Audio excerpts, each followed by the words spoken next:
Hello guys, dahil wala akong magawa sa aking buhay, tuturuan ko po kayo kung paano mag-print ng vinyl sa t-shirt.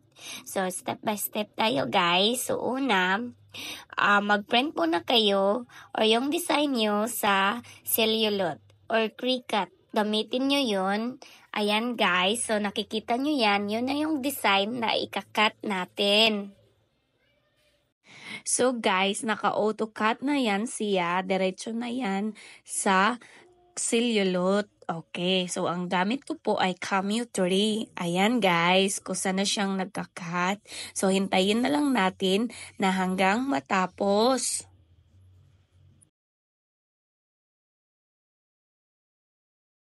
So, ayan guys, natapos na nga sa pagka-cut. Dito naman tayo para kunin natin yung mga excess at para makita yung design na ginawa natin.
Kasi para pantay siya guys. So ayan guys, simple lang guys ang ating gagawin.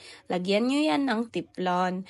Tapos nakaset na yung heat press natin ng into 320 temperature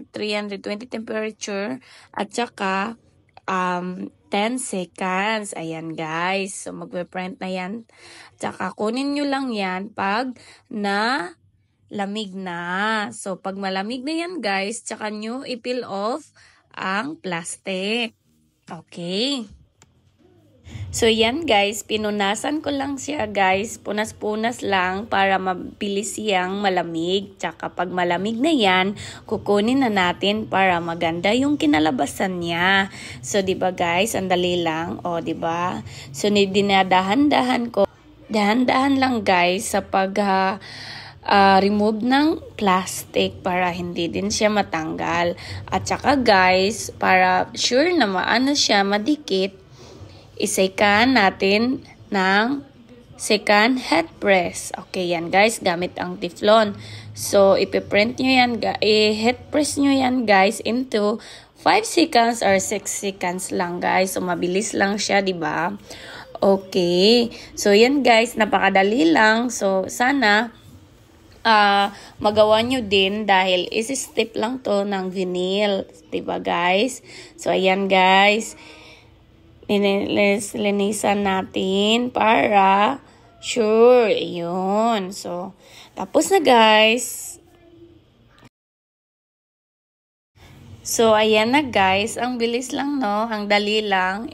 O, diba? Ang ganda ng design. So, yan guys, ibebenta natin yan. So, diba? Napakaganda at saka simple lang. Ang ganda din na yan ng quality ng jacket. So, yan guys. Sana may natutunan kayo. Thank you for watching.